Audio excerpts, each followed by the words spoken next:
Hello, friend. Welcome back to Whispers of Time. Imagine waking up in a world where truth has no value, where justice is silent, and only power decides who lives with dignity and who is crushed beneath it. This was not chaos. This was order built by the strong. Long before courts became symbols of law, before rights were written and protected, the world belonged to those who could take. Strength was not just admired, it was law. The powerful ruled not because they were wise, not because they were fair, but because no one could stop them. And when power becomes law, justice disappears. In those ancient years, ordinary people lived simple lives. They worked the land, built their homes, raised their children, and asked for very little. They did not seek greatness. They only wanted peace. But peace was never theirs to keep.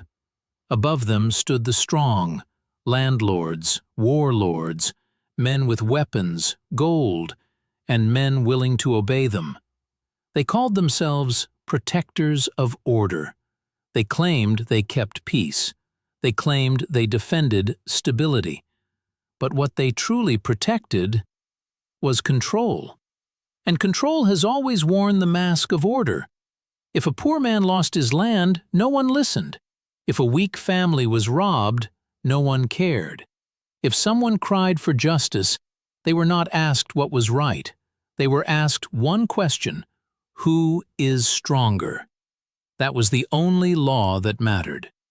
And so people learned to survive in silence. They learned not to ask too many questions. They learned not to challenge what was cruel. Because in that world, speaking the truth did not make you brave. It made you dangerous. And dangerous people did not last long. This was how injustice survived for generations, not because people could not see it, not because they did not suffer, but because fear taught them to endure what should never have been accepted. That was the true prison. Not chains, fear. Then one morning, in a forgotten village much like countless others, a man named Iskandar stood at the edge of his field and saw the truth with his own eyes. His land was gone, not burned, not stolen in secret, taken in daylight. Men sent by a local ruler had marked it, claimed it, and ordered him away as if his years of labor meant nothing, as if the soil he had worked with his own hands had never belonged to him at all. Iskandar did what any honest man would do. He demanded an answer. What he received was something far more valuable: the truth. This land belongs to us now, they told him, because we have the power to take it. That was it. No trial, no witness, no law, no justice, just power. And in that moment, Iskandar understood something most men spend their whole lives refusing to see. The problem was not what had been taken from him. The problem was the world that allowed it. This was never about one field. It was about a system built to protect force and punish weakness. A system where law served the powerful. A system where silence fed injustice. A system where the weak were expected to suffer quietly and call it peace. Iskandar refused. He fought back. He demanded what was his. He raised his voice where others lowered theirs. And for that, he was beaten, humiliated, dragged away, thrown into a cell. Not because he was wrong, because he dared to speak where silence was expected. That was how the system survived. Not by proving itself just, but by punishing anyone who exposed what it truly was. And in the darkness of that cell, bruised and broken, Iskandar faced the question that changes history. How do you defeat a system built on fear? Not a man, not a ruler, a system. That was the deeper enemy. Because men can be fought, but systems are harder to break. They live in habits, in fear, in obedience, in the silence of those who have suffered too long. And Iskandar began to understand the hardest truth of all. The strong were not powerful only because they had weapons. They were powerful because everyone else stood alone. That was the real foundation of injustice, not strength, division. Fear can control a man, but when fear controls an entire people, it becomes a kingdom. That was the true power of the old world, not swords, not armies, not wealth. Fear. It lived everywhere. In the lowered eyes of workers, in the silence of fathers, in the careful voices of mothers teaching their children what not to say. It lived in habits so old they no longer felt like fear at all. It felt like survival. It felt like wisdom. It felt normal. And that was the greatest victory of injustice. Not that people suffered, but that they learned to call suffering order. This was the wound Iskandar could not stop seeing. The rulers had done more than steal land, more than take food, more than punish resistance. They had changed the way people thought. They had taught them to measure every truth against danger, to question every honest thought before it became words. And when that happens, oppression no longer needs chains. People carry it inside themselves. That was why no rebellion had lasted. Men had fought before, men had shouted, men had died, but fear remained.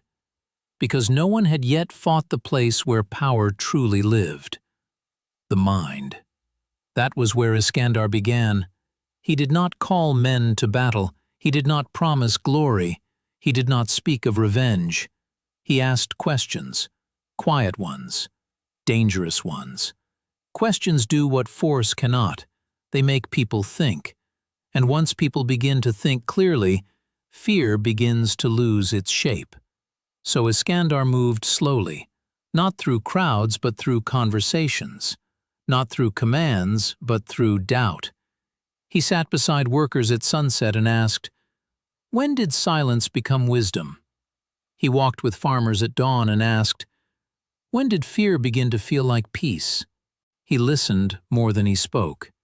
He let people hear themselves. That was the beginning, not resistance, recognition. At first, people answered carefully. Their eyes still searched the road before they spoke. Their voices still fell to whispers. Some said nothing at all. But silence was changing. Before, it had protected fear. Now, it was making room for thought. And thought is where every broken world begins to crack. An old shepherd spoke first. He remembered a time before armed collectors, when village disputes were settled by elders and fairness mattered more than status. A widow spoke next. Her husband had refused an unjust tax and was beaten so badly he never worked again. A blacksmith spoke of each passing year. More demanded, less returned, more fear, less dignity. Different lives, same wound. That was the moment the truth became dangerous. Pain kept private is weakness. Pain spoken aloud becomes evidence, and evidence is how fear begins to fail. For the first time, people saw what had been hidden in plain sight. Their suffering was not random. It was not fate.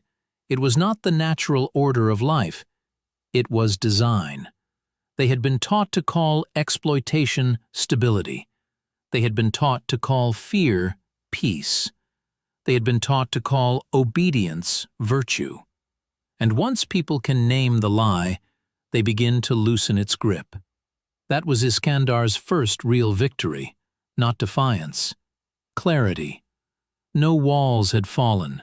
No ruler had been dragged from power, no law had changed. But something far more dangerous had begun. People were starting to see. And power is never more fragile than when people begin to see it clearly. The rulers felt it before they understood it. The village still looked quiet, but it no longer felt obedient. That was enough. Men still bowed, but something in them had stiffened. Workers still labored, but no longer with the same empty surrender. People still whispered, but now they whispered to one another, not only to themselves. That was how fear began to weaken, not with noise, with recognition. The rulers answered the only way frightened power ever answers. They tightened their grip. Taxes rose, punishments grew harsher. Public beatings returned. Grain was seized earlier. Debts became heavier. The rules became crueler, not because the rulers were stronger, but because they were beginning to feel weak. Power always grows more violent when it senses control slipping, and in their cruelty, they exposed themselves. That was the mistake fear always makes. It reveals too much.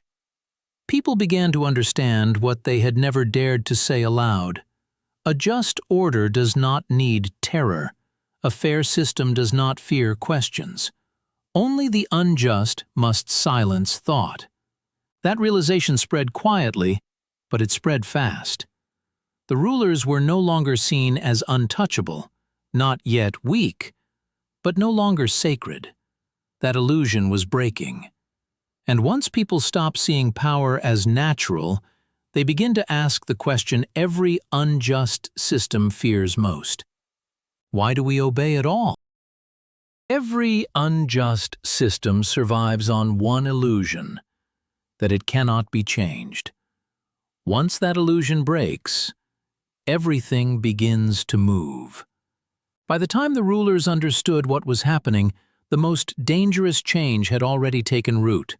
The people had not risen with weapons. They had risen with awareness. And awareness spreads in ways force cannot easily stop. That was the weakness of every system built on fear. It can silence a voice, it cannot silence recognition. The rulers had spent generations teaching obedience. They had trained people to survive alone, to suffer quietly, to fear one another almost as much as they feared authority. That isolation was the true engine of control. As long as every man believed his pain was his alone, no one would resist together. But now that belief was collapsing. People were beginning to understand the truth that power had hidden for centuries. They were not powerless. They were divided. And division had always been the real chain. Once that became clear, the next step was no longer anger. It was coordination. This was where change became real, not in speeches, in choices. The farmers made the first move. Quietly, they began withholding more grain than the collectors expected. Not enough to trigger immediate punishment, just enough to disrupt certainty. Then the blacksmith delayed repairs for the men who served the rulers. A carpenter began fixing village homes first and official buildings last. Labor slowed in ways too small to punish, but too widespread to ignore. No one shouted. No one declared rebellion. But obedience was no longer automatic, and that changed everything. This was not war. It was refusal. And refusal is where unjust power begins to starve. The rulers reacted as they always had. They punished harder. They made examples of men in public. They increased demands. They threatened families. They tried to restore fear before resistance found its shape. But something had changed. The punishments still caused pain. They no longer caused silence. That was the turning point. When one man was beaten, others no longer looked away. When grain was taken, families shared what remained. When a widow was threatened with eviction, workers rebuilt her fence before sunrise and stood near her home long after dark. Small acts. Simple acts. But this was how fear was broken. Not all at once, together. That was what the rulers had never understood. Force can control individuals. It struggles against solidarity. For the first time, punishment no longer isolated the victim. It exposed the system.